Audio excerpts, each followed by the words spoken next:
Well, welcome to another in our series of interviews about taking your real life conferences and workshops onto an online world. We've talked to a number of experts about this, and our expert today is Lise Melvin, who's Senior Advisor for UNDP and also Leadership Coach at the Strozzi Institute.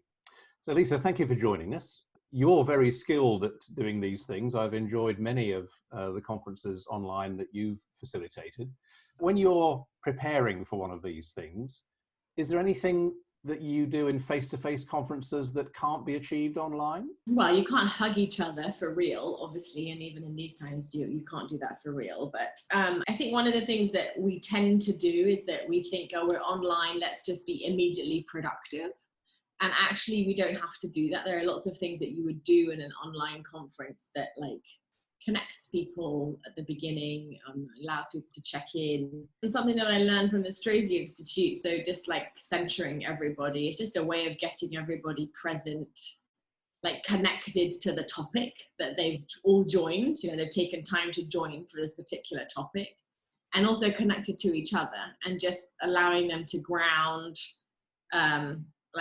get their attention away from what they were doing before, asking them to kind of close all the background screens and really become present in their body. So we do, I've done centering like that before, or grounding, presencing, if you want to call it that. And then, and I think the other thing is about, you're not in a room, so you don't have the feeling of connection with other bodies. And so you have to work harder as a facilitator to create that.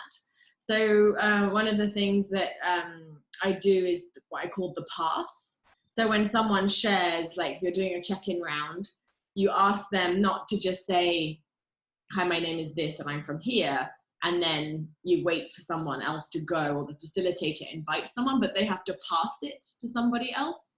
And that just means that people have to start looking at who's here with me in this meeting. So that creates extra connectivity.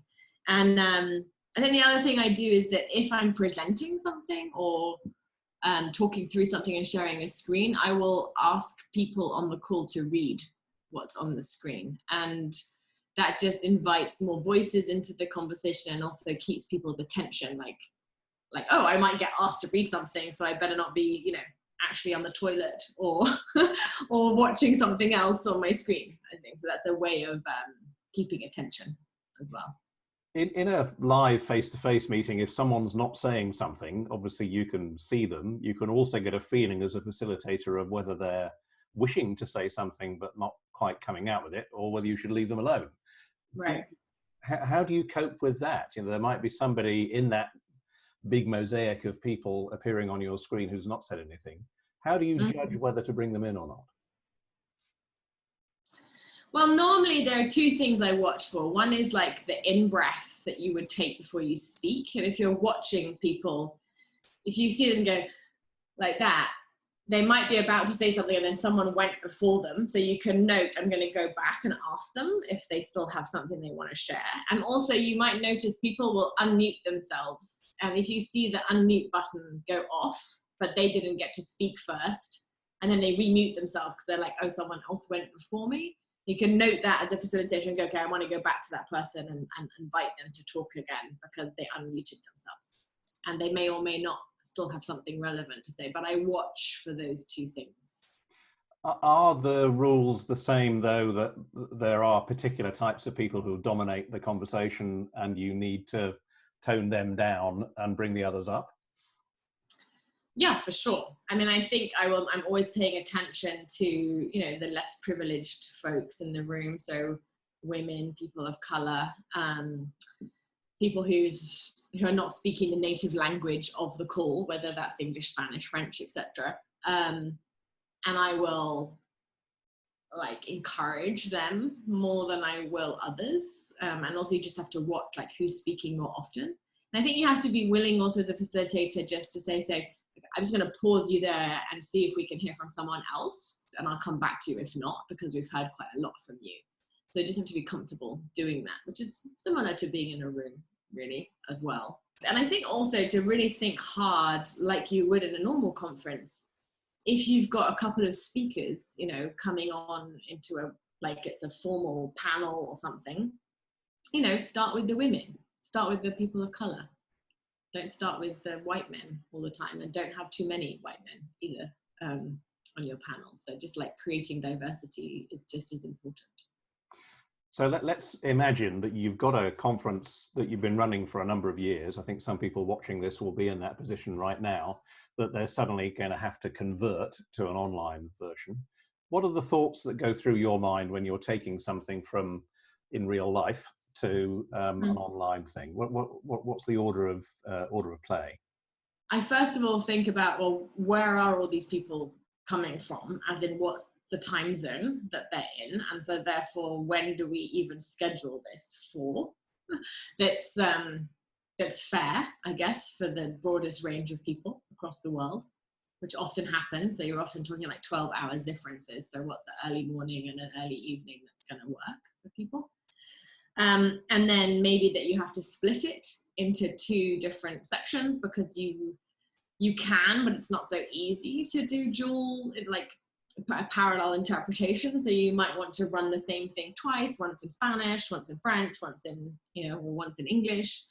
Or you might even want to run one for this time zone and one for this time zone, same content. So those are some of the things that I think about first, just like, when is this going to happen? And then there's an element of like, how do you make sure that people come? It depends what kind of thing you're going to run. But I think one way to make sure that you get people showing up is that you ask them to prepare something. So we'd like you to share, a 3-minute case study or a story, or we'll ask you to speak about this. And that just gives people extra reason to join. And rather than telling you that they're going to join, it's much easier to not show up to a virtual call for whatever reason. What about the running of the event itself? Do you change the order in which you do things? Do you spend longer on some things and less on others? You prioritize what needs to be discussed collectively, and then you deprioritize the things that can be done outside of an online collective space. Like, you can share reports beforehand and read them. Instead of having the panel online, you could interview them and send the interview, and then you prioritize the discussion and the breakout sessions and the sharing of thoughts and ideas and reflections, or brainstorming together. So I would prioritize those things for the time, and then work out what could be done pre and post the time together. You mentioned body clocks before, when people are in particular time zones, but of course, if you're at a day-long conference, your body also has an expectation of what's going to happen at particular stages. So, before the coffee break, after the coffee break, before lunch, after lunch, etc.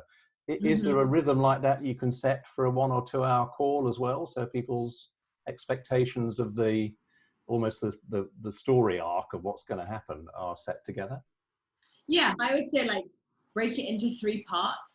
And make sure that there's no one person talking for more than 15 minutes at any point in time. So those would be the kind of rules that I would apply. And make sure that the folks inside the virtual room get to interact with each other at least every half hour, right? So whether that's for 5 minutes or in a small group for 20 minutes, just make sure that happens every half hour as well. When you've been participating in these, either as a facilitator or as a participant, what's the thing that you saw, good and bad, really? Is there an example of something you've seen and think, wow, fantastic, that's a great idea? Yeah, we were working on a kind of shared, there's this Miro online whiteboard as a team together. So we were on Zoom, and then we talked, and then we all got onto board, and we're moving Post-its around and talking and filling them in.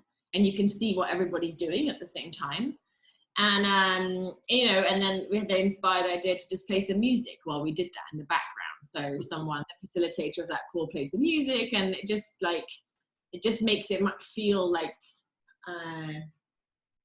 as much as possible you're together. Yeah. So that was fun. And then breaking people up into groups or pairs. Since this pandemic started, I've been on calls where that hasn't happened, and it's been much more difficult to keep my attention. And then I've been on calls or meetings where that has happened, and I've been much more engaged in the topic. So yeah, don't ever run one without a breakout Yeah. session planned. Yeah. I think that comes back to your getting down to business point. People feel that those breakouts are somehow not a proper use of time, and yet they're a vital use of time. Right. Yeah. Exactly. Yeah. So I'm going to give you the conclusion of the interview. I'm going to give you a magic wand now. And you can wave the magic wand, and you can change anything you like about online meetings. What's the one thing you change if I gave you that magic wand? Well, I think it would be cool, wouldn't it, if your camera was like a 360 sphere, like rather than just like a flat, like you only get to see this white wall around me, rather than like my entire surroundings. So there's something, it flattens our experience of each other, I think. So that would be kind of cool if that would be maybe what I do with the magic wand. Okay, but that means you'd have to tidy up your whole office rather than just the bit behind you. Yeah, well, I do that anyway to be productive. Lise Melvin, thank you very much. Thank you, Simon.